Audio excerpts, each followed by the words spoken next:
Online class में आपका हार्दिक स्वागत है। मैं प्रवीण कुमार चंदेल, सहायक आचार्य वनस्पति शास्त्र, राजकीय महाविद्यालय बाड़मेर। आज का जो हमारा टॉपिक है वो बीएससी पार्ट 3 के विद्यार्थियों के लिए है, जो उनके विषय वनस्पति शास्त्र के प्रथम प्रश्न पत्र पारिस्थितिकी एवं पर्यावरण जैविकी से संबंधित है। टॉपिक हमारा है आपके कम्युनिटी इकोलॉजी, समुदाय पारिस्थितिकी। ये टॉपिक जयनारायण विश्वविद्यालय के पाठ्यक्रम अनुसार इस प्रश्न पत्र की इकाई द्वितीय में शामिल किया गया है।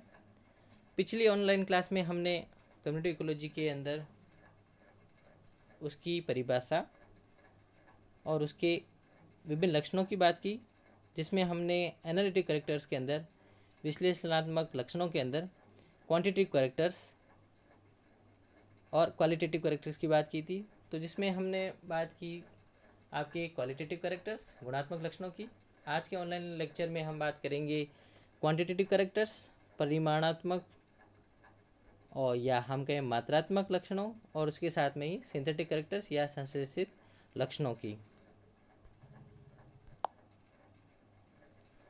क्वांटिटेटिव कैरेक्टर्स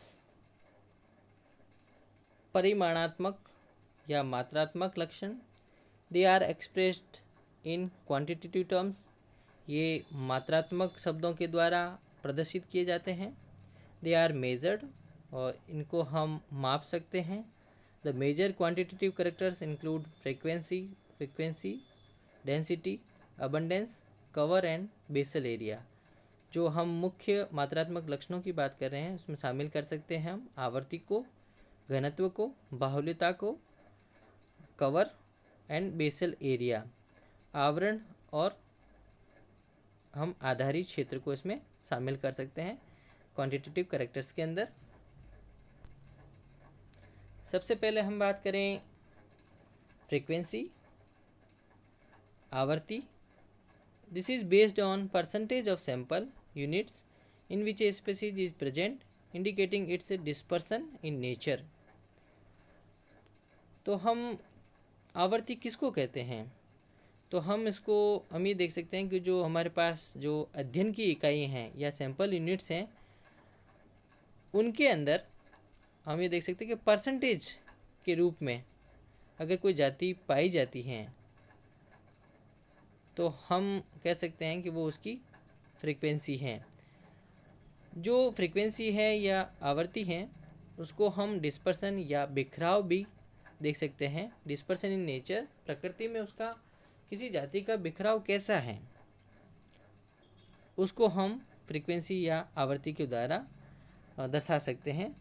तो हम ये देख सकते हैं कि सैंपल यूनिट्स के अंदर वो किस परसेंटेज में पाई जाती है, प्रतिशत में पाई जाती है जाति, उसके आधार पर उसकी आवर्ती निर्धारित होती है। आवर्ती पादप समुदाय में जाति विशेष के परिक्षेपण या बिखराव, डिस्पर्सन की मात्रा को इंगित करती हैं।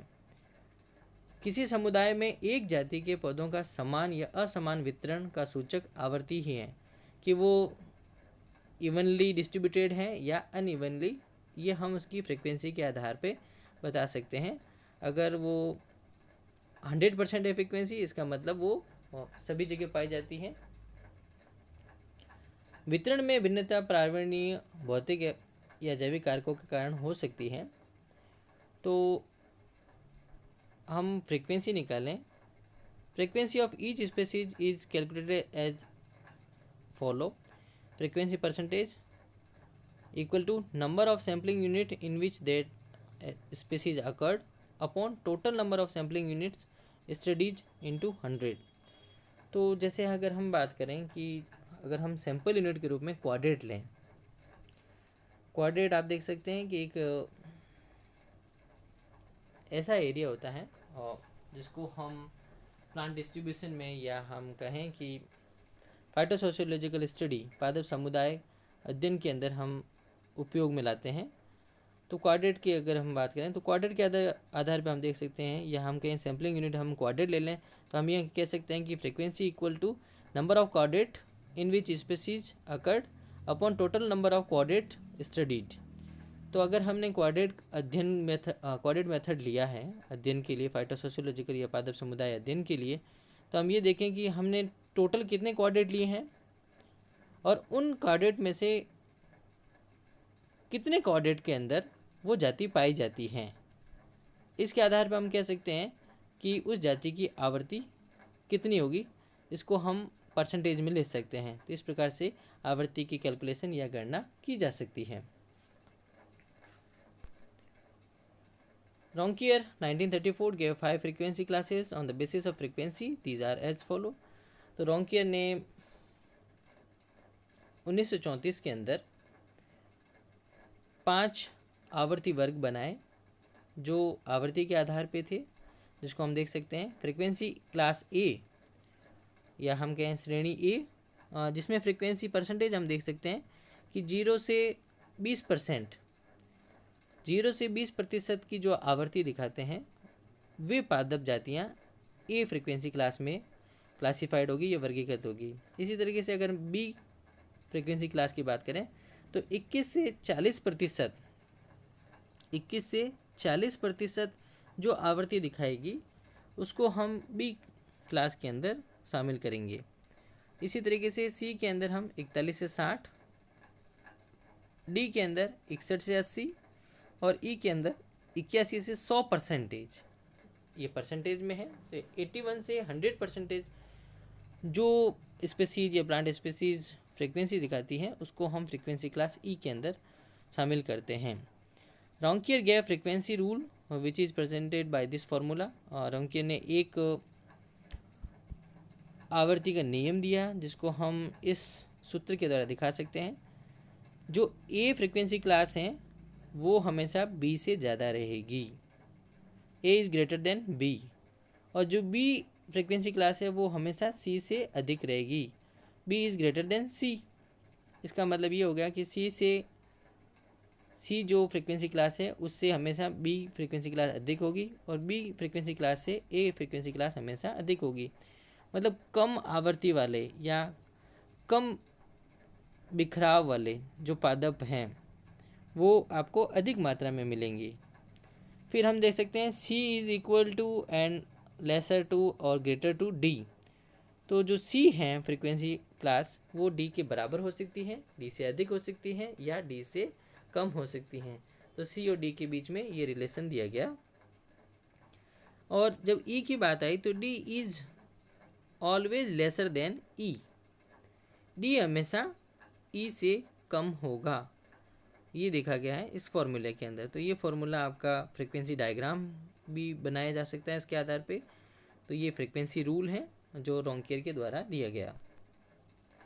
डेंसिटी की बात करें, घनत्व। Density represent the numerical strength of a species in a community. किसी भी समुदाय के अंदर जो जाति होती हैं उसकी जो संख्यात्मक सामर्थ्य है, न्यूमेरिकल स्ट्रेंथ है, वो डेंसिटी या घनत्व के द्वारा प्रदर्शित की जा सकती हैं। The number of individuals of that species in any unit area is its density. अगर हम किसी भी इकाई क्षेत्र की बात करते हैं तो उसमें जो किसी जाति के सदस्यों का जो संख्या होती है वो उसकी घनत्व कहलाती हैं। This gives an idea of degree of competition. ये भी हमें विभिन्न प्रकार की जो प्रतिस्पर्धा है उसके बारे में, डिग्री ऑफ कंपटीशन के बारे में बता सकते हैं numbers. Density of each species calculated as follow. अगर हम किसी भी जाति के घनत्व की बात करते हैं तो इस प्रकार से कैलकुलेट की जा सकती है। Density equal to number of individuals of the species in all the sampling units. अगर हम यहाँ कोऑर्डिनेट ले रहे हैं तो हम लिखेंगे number of individuals of the species in all the coordinates and total number of sampling units studies and total number of coordinate studies. तो हम ये देख सकते हैं कि जो एक ही जाति के जितने भी सदस्य हैं उनका नंबर, उसमें हम भाग लगाएं उन कोऑर्डिनेट की संख्या का जिसको हमने स्टडी करने के लिए चुना था। तो हम टोटल नंबर ऑफ कोऑर्डिनेट्स या सभी कोऑर्डिनेट की टोटल संख्या या संपूर्ण संख्या का भाग देते हैं तो डेंसिटी आ जाती है।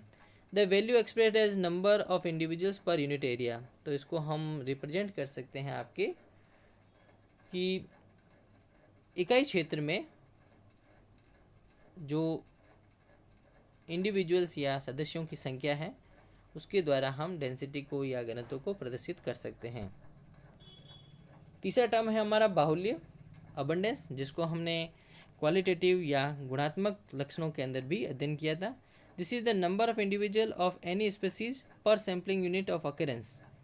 तो इसको हम देख सकते हैं कि किसी समुदाय के प्रत्येक इकाई क्षेत्र में उपस्थित विभिन्न जातियों के सदस्यों की संख्या को बाहुल्यता कहते हैं। तो हम यहाँ बाहुल्यता की बात करें, उसकी उपस्थिति की बात करें, सैम्पलिंग यूनिट ऑफ ऑकरेंस, जो हमने अध्ययन के लिए या नमूने के रूप में जो इकाइयाँ ली हैं उसके अंदर उसकी उपस्थिति क्या है, वो अबंडेंस बताएगी कि वो कितनी वहाँ पर पाई जाती हैं। यहाँ हम न्यूमेरिकल स्ट्रेंथ की बात नहीं कहेंगे। Abundance of each species is calculated as follow. Abundance equal to number of individuals of the species in all the sampling units upon total number of sampling units study in which the plant species occurred. तो हम ये देखते हैं कि यहाँ हमने किसी भी एक पादप जाति के सभी सदस्यों की संख्या ली है जो इकाई अध्ययन की गई इकाइयों के अंदर शामिल थे, और उसमें हमने भाग लगाया है उन क्वाड्रेट्स का या उन नमूने इकाइयों का जिसके अंदर वो जाति पाई जाती हैं। इसका मतलब हम पूरे क्षेत्र की बात नहीं करते हैं, पर्टिकुलर जहाँ पर वो जाति पाई जाती हैं उन एरियाज़ को या उन क्वाड्रेट्स को ही इसमें शामिल किया गया है। तो हम कह सकते हैं total number of quadrats studied in which the species occur, जिसमें ये स्पीसीज पाई जाती है, उन्हीं क्वाड्रेट्स की बात की जाएगी। उन क्वाड्रेट्स के संदर्भ में उन जाति के सदस्यों की संख्या क्या है, वो उसकी अबंडेंस कहलाती है, ये बाहुल्यता कहलाती है। किसी क्षेत्र में यादृच्छिक रैंडम रूप से डाली गई सभी प्रतिचयन इकाइयों या क्वाड्रेट्स में विभिन्न जाति के सदस्यों की संख्या ज्ञात करके हमने जो ये फार्मूला दिया है आपको बाहुल्यता का, उसमें देख सकते हैं। तो हम ये कह सकते हैं कि जो बाहुल्यता है किसी भी जाति की संख्यात्मक सामर्थ्य को संपूर्ण चित्र प्रस्तुत नहीं करती है, न्यूमेरिकल स्ट्रेंथ को एक्सप्रेस नहीं करती है, क्योंकि हम केवल इस जो सामर्थ्य है उसके आंकलन में या कैलकुलेशन में केवल उन्हीं क्वाड्रेट को सम्मिलित करते हैं जिसमें वो जाति उपस्थित होती हैं। अध्ययन किए गए सभी क्वाड्रेट को सम्मिलित नहीं किया जाता है। तो ये अबंडेंस और डेंसिटी में फ़र्क आ जाता है। अबंडेंस में हम केवल उन्हीं क्वाड्रेट्स को शामिल करेंगे जिसमें वो जाति पाई जाती है, और डेंसिटी में हम सारे या टोटल नंबर ऑफ क्वाड्रेट्स को जो हम स्टडी के रूप में यूज करते हैं उसका भाग लगाएंगे, उसका हम उपयोग करेंगे। कवर एंड बेसल एरिया की बात करें हम, सबसे पहले कवर की बात करें, cover area, this is a percentage land area occupied by a species indicating the influence zone of a species.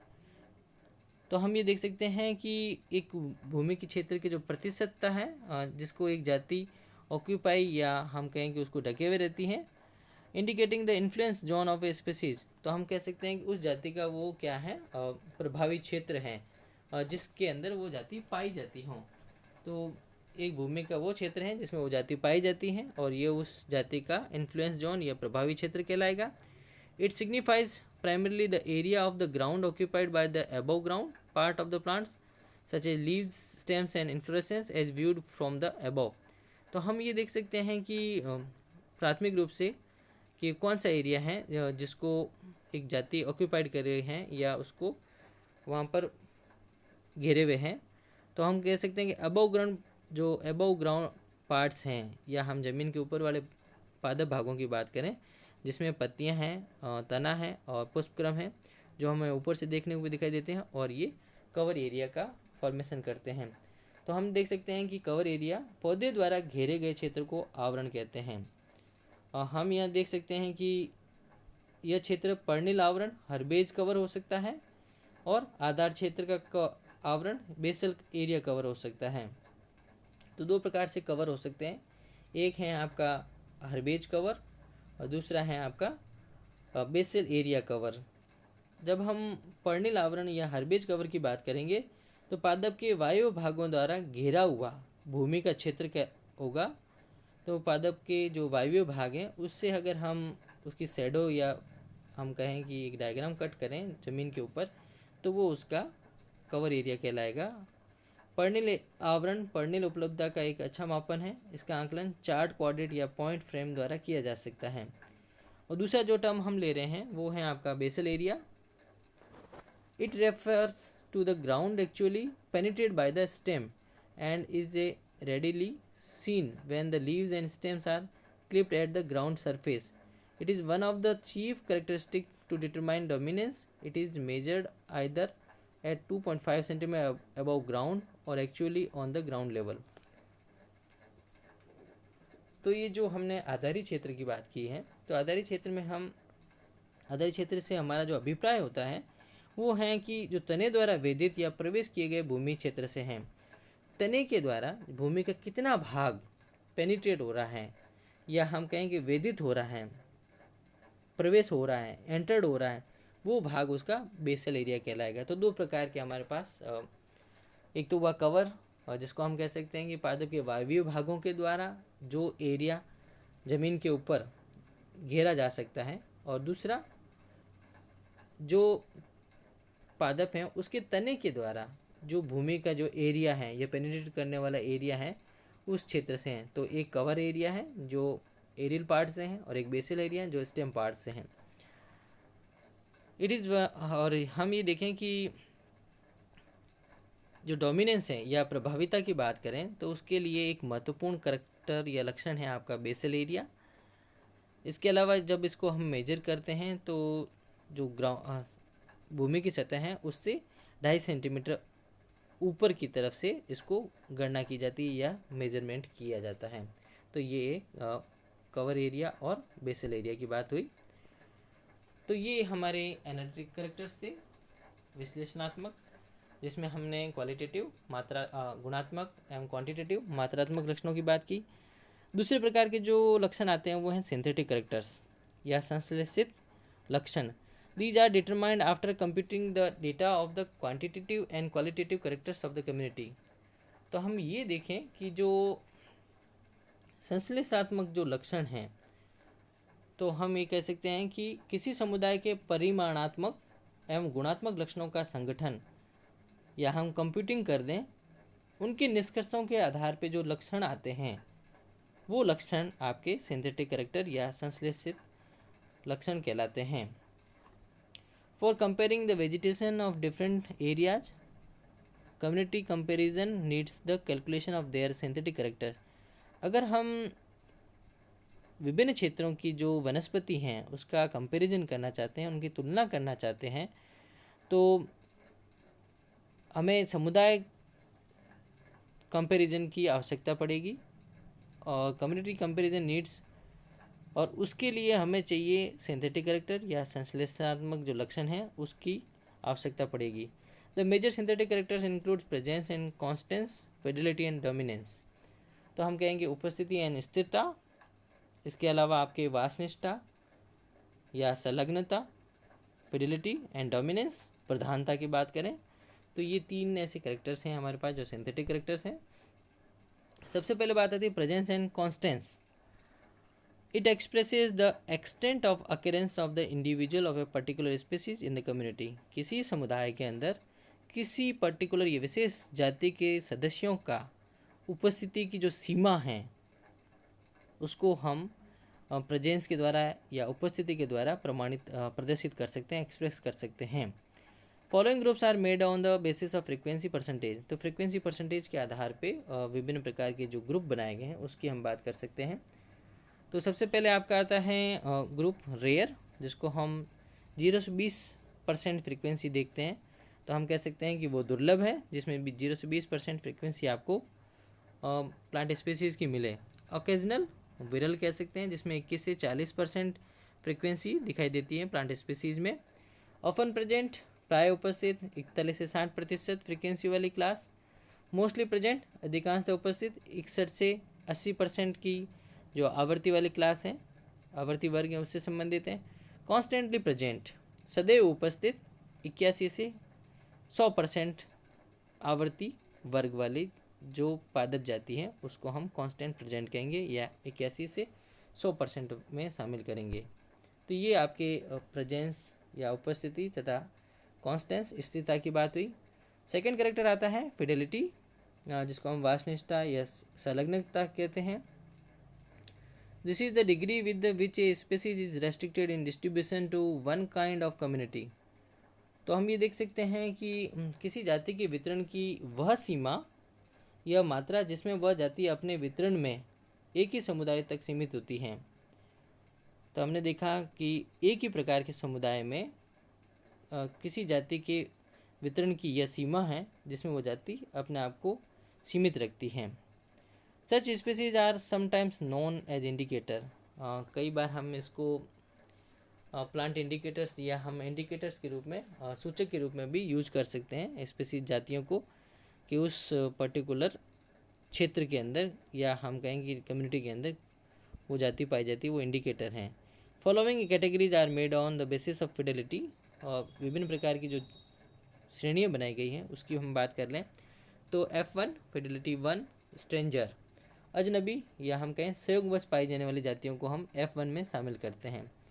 F2 के अंदर इनडिफरेंट या उदासीन की बात करें, ये जातियाँ किसी भी समुदाय में पाई जा सकती हैं लेकिन इनका किसी विशेष से संबंध स्थापित नहीं किया जा सकता है। तो किसी भी समुदाय में मिलने वाली जातियों को हम इनडिफरेंट कहते हैं। F3 प्रेफरेंशियल, वरीयता वाली जातियाँ, वे जातियाँ जो अनेक समुदायों में पाई जाती है लेकिन कुछ समुदायों में बहुलता से मिलती हैं। कुछ एक ऐसी कम्युनिटीज़ हैं जिसमें ये अबंडेंस में मिल सकती हैं।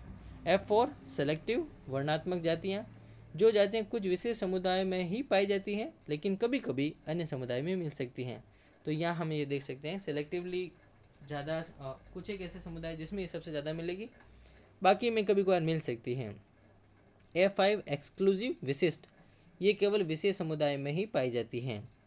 तो हम ये देख सकते हैं इन पांचों कैटेगरी के हिसाब से F1, F2, F3, F4 and F5 कि हम ये देखें कि एक जाति किसी भी एक प्रकार के समुदाय में अपने वितरण के प्रति सीमित दिखाई देती हैं।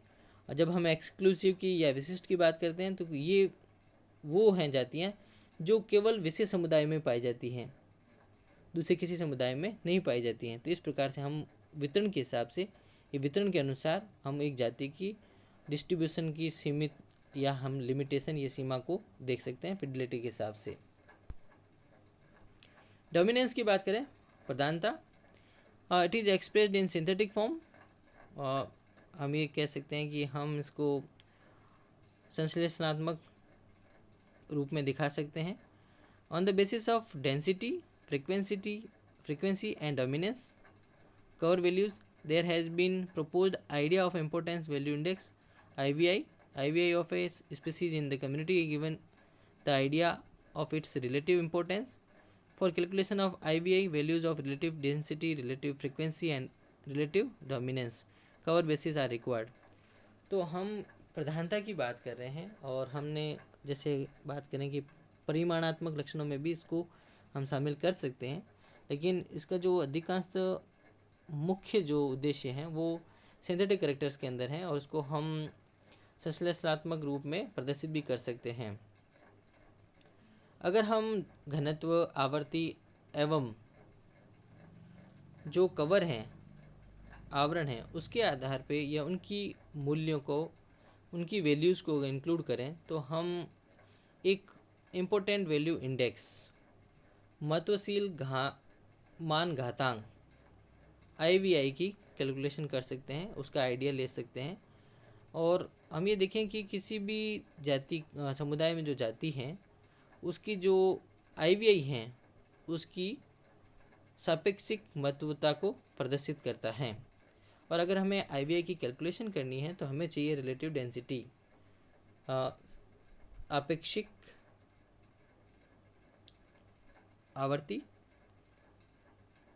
आपेक्षिक घनत्व, रिलेटिव फ्रीक्वेंसी, आपेक्षिक आवर्ती और रिलेटिव डोमिनेंस, आपेक्षिक प्रभाविता, ये कवर बेसिस आर रिक्वायर्ड। तो हम ये देख सकते हैं कि सापेक्षता की बात आ रही है कि हम किसी एक जाति की डेंसिटी, रिलेटिव डेंसिटी कैसे निकाल सकते हैं। तो हम ये देखें कि सभी जातियों की जो डेंसिटी है, घनत्व है, उसमें उस जाति का क्या घनत्व है, तो हम उसको रिलेटिव डेंसिटी या हम कहें सापेक्षिक घनत्व, सापेक्षिक आवर्ती और सापेक्षिक प्रधानता के आधार पे, डोमिनेंस के आधार पे हम IVI की कैलकुलेशन कर सकते हैं। इम्पोर्टेंट वैल्यू इंडेक्स या महत्वशील मान घातांक की गणना कर सकते हैं जो किसी भी समुदाय या में किसी जाति की सापेक्षिक महत्वता को प्रदर्शित करता है। तो IVI का जो कॉन्सेप्ट है वो सापेक्ष मानों के आधार पे सघनता, आवर्ती एवं आवरण के सापेक्ष मानों के आधार पे दिया गया था और ये कर्टिस एंड मैकिन्टोश ने 1950 में दिया। तो जो इसके जो आइडिया था वो किसने दिया, आईवीआई का, कर्टिस एंड मैकिन्टोश 1950। तो आईवीआई की जो आइडिया दिया और आईवीआई की कैलकुलेशन हम कैसे करते हैं उसके बारे में बात करते हैं। Relative frequency, frequency of the species, a particular species की frequency upon total frequency of the all the species into 100। तो हम सभी जातियों की जो आवृत्ति हैं उसमें से उस जाति विशेष की जो आवृत्ति है उसकी गणना कर रहे हैं। तो frequency of the species upon total frequency of the all species into 100, तो इससे हम रिलेटिव फ्रीक्वेंसी निकाल सकते हैं। इसी टाइप से हम रिलेटिव डेंसिटी की बात कर सकते हैं, relative density of the species upon total density of the all species into 100। इसी तरीके से रिलेटिव डोमिनेंस, डोमिनेंस या cover of the species upon total dominance cover of all the species into 100। तो तीनों की हम बात कर सकते हैं, फ्रीक्वेंसी, डेंसिटी एंड डोमिनेंस की। तो फ्रीक्वेंसी, डेंसिटी एंड डोमिनेंस की रिलेटिव वैल्यू निकाल के हम आईवीआई की कैलकुलेशन कर सकते हैं। Now for IVI 3 values are added. IVI values of different species are then arranged in a decreasing orders. एक टर्म रहता है हमारे पास बायोलॉजिकल स्पेक्ट्रम। ये बायोलॉजिकल स्पेक्ट्रम क्या होता है उसकी बात करें हम, जैविक स्पेक्ट्रम। तो हम ये देखते हैं कि किसी भी कम्युनिटी की बात करें, प्लांट कम्युनिटी की, तो किसी पादप समुदाय के उच्च पादपों की सभी जातियाँ एक या दूसरे जीवन रूप में वर्गीकृत की जा सकती हैं। तो अगर हम किसी समुदाय की बात कर रहे हैं और उसमें जो आपका हायर प्लांट्स हैं, स्पेशली हम एंजियोस्पर्म या ट्री प्लांट्स की बात कर रहे हैं, और तो एंजियोस्पर्म प्लांट्स या उच्च पादपों की बात कर रहे हैं, तो वो विभिन्न लाइफ फॉर्म्स के अंदर हम उसको क्लासिफाइड कर सकते हैं। और एक समुदाय में संख्या या प्रतिशत के रूप में विभिन्न जातियों के जीवन रूपों का अनुपात जैविक स्पेक्ट्रम कहलाता है। तो हम देख सकते हैं कि हमने समुदाय की बात की और समुदाय के अंदर जो विभिन्न जीव रूप पाए जा रहे हैं, विभिन्न जातियों के जीवन रूप पाए जाते हैं, उनका अगर हम संख्यात्मक या प्रतिशत रूप ले लें तो उनका जो अनुपात आएगा वो जैविक स्पेक्ट्रम कहलाएगा।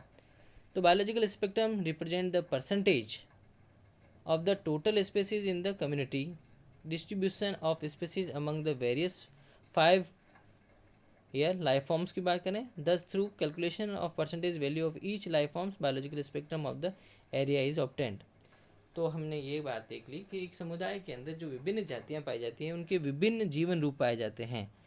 तो विभिन्न जातियों के विभिन्न जीवन रूपों का जो संख्या है या प्रतिशत है, उसका अगर हम अनुपात लें जीवन रूपों का प्रतिशत के रूप में या संख्यात्मक रूप में जो जीवन रूप पाए जा रहे हैं विभिन्न जातियों के, उनका अनुपात लें हम, तो हम उसको जैविक स्पेक्ट्रम कहते हैं। Biological spectrum for a desert is compared with the normal biological spectrum of phenogamic flora of the world. तो हम ये देख सकते हैं कि दो हमारे पास डायग्राम है, आप इसमें देख सकते हैं कि राइट हैंड साइड के अंदर हमारे पास हैं आपके biological spectrum of a desert. तो हम एक डेजर्ट के बायोलॉजिकल स्पेक्ट्रम की बात कर रहे हैं, और लेफ्ट हैंड साइड के अंदर हम बात कर सकते हैं रॉन्कियर्स के बायोलॉजिकल नॉर्मल जो बायोलॉजिकल स्पेक्ट्रम है उसकी बात कर सकते हैं, जिसमें फेनोगेमिक प्लांट्स पाए जाते हैं। तो आप ये देखें कि जो डेजर्ट का बायोलॉजिकल स्पेक्ट्रम है उसमें सबसे ज़्यादा आप देखें कंपैरिजन के अंदर कि थेरोफाइट्स हैं या ऋतुद्भिद पादप पाए जाते हैं। तो हम जैसे बात करते हैं कि डेजर्ट के अंदर वही प्लांट सर्वाइव कर पाते हैं जो अनफेवरेबल कंडीशंस को सीड फॉर्म्स के अंदर सर्वाइव करें या व्यतीत करें, और अपना जो जीवन है या लाइफ साइकिल है वो फेवरेबल कंडीशन या जो मौसम है या रेनी सीजन है, बरसात की ऋतु है, उसी के अंदर कंप्लीट कर लें। तो इस प्रकार से हम देख सकते हैं कि बायोलॉजिकल स्पेक्ट्रम के अंदर कि जो डेजर्ट हैं या डेजर्ट का जो समुदाय है उसके अंदर थेरोफाइट्स आपको 42% मिलेगा, और आपके जियोफाइट्स 5%, हेमिक्रिप्टोफाइट्स 20%, केमीफाइट्स 21% और फेनोफाइट 12%। तो इस तरह से हम डेजर्ट का आपके जो बायोलॉजिकल स्पेक्ट्रम है उसको देख सकते हैं। और नॉर्मली जो रॉन्कियर के द्वारा जो बायोलॉजिकल स्पेक्ट्रम दिया गया था कि एक नॉर्मल समुदाय की बात करें, उसके अंदर किस प्रकार के जीवन प्रारूप या जीवन रूप पाए जा सकते हैं विभिन्न जातियों के, तो उन्होंने कहा था कि जो फेनोफाइट्स हैं वो 46% है। और आप देखें कि जो केमीफाइट्स ये हैं या बुतलोद्भिद हैं वो 9% है। हेमिक्रिप्टोफाइट्स या अर्धगुदोद्भिद हैं वो 26% है। जियोफाइट्स आपके 6% और थेरोफाइट्स 13%। तो हम देख सकते हैं कि थेरोफाइट बहुत कम संख्या में है, क्योंकि वहाँ का जो नॉर्मल है एटमॉस्फेयर या नॉर्मल एनवायरनमेंट है, वातावरण है, उसके हिसाब से आप देखेंगे फेनरोफाइट सबसे ज़्यादा होंगे। लेकिन डेजर्ट जब हम बात करेंगे डेजर्ट की, तो वहाँ का जो बायोलॉजिकल स्पेक्ट्रम होगा उसमें सबसे ज़्यादा रूप आपको या जीवन रूप दिखेगा थेरोफाइट्स का। तो इस तरह से हम बायोलॉजिकल स्पेक्ट्रम का कंपैरिजन कर सकते हैं कि डेजर्ट का जो बायोलॉजिकल स्पेक्ट्रम है वो जो फेनरोगेमिक जो फ्लोरा है, फेनरोगेमिक फ्लोरा ऑफ द वर्ल्ड है, उसके जो बायोलॉजिकल स्पेक्ट्रम है उससे किस प्रकार से या किस तरह से डिफ़र करता है। तो इस तरह से हम बायोलॉजिकल स्पेक्ट्रम की बात कर सकते हैं, और जिसमें हमने डेजर्ट के अंदर, तो ये जो जैविक स्पेक्ट्रम होता है वो प्रीवेलिंग एनवायरनमेंट का सूचक होता है। जैसे हमने बात की थी कि इंडिकेटर्स हैं फॉर द एनवायरनमेंट। तो हम जैसे अगर बात करें कि ऋतुद्भुत पादप या थीरोफाइट्स की उच्च प्रतिशतता लंबे शुष्क मौसम का संकेत करते हैं, जबकि विभिन्न क्षेत्रों में समान जैविक स्पेक्ट्रम जहाँ वहाँ जलवायु की समान परिस्थितियों का संकेत करता है। तो ये भी देख सकते हैं कि अगर हमें थीरोफाइट्स बहुत अधिक मात्रा में जैविक स्पेक्ट्रम में प्राप्त हो रहे हैं, तो हम ये मान सकते हैं कि वहाँ का जो प्रीवेलिंग एनवायरनमेंट है वो कैसा होगा, ड्राई एंड हॉट। तो ये आप देख सकते हैं कि वहाँ के एनवायरनमेंट को हम दिखा सकते हैं। तो इस प्रकार से हम बायोलॉजिकल स्पेक्ट्रम की बात कर सकते हैं। थैंक यू, धन्यवाद।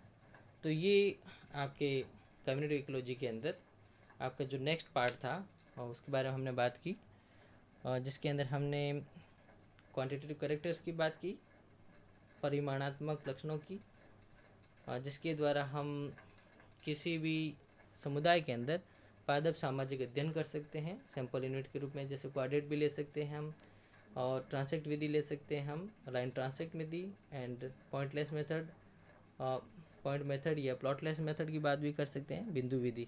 तो अगर हम सैम्पलिंग यूनिट के रूप में 3 चीज़ें यूज़ कर सकते हैं। एक क्वाड्रेट है जिसको हम जैलिका विधि कहते हैं, एक होता है ट्रांसेक्ट विधि, लाइन ट्रांसेक्ट विधि, और एक तीसरी विधि होती है आपकी पॉइंट मेथड या प्लॉटलेस मेथड। तो तीनों ही सैम्पलिंग यूनिट या हम कहेंगे नमूना इकाई के द्वारा हम पादप सामाजिक अध्ययन कर सकते हैं। तो इस प्रकार से हमने परिमाणात्मक लक्षणों और संश्लेषित लक्षणों की चर्चा की आपके इस ऑनलाइन क्लास के अंदर। धन्यवाद।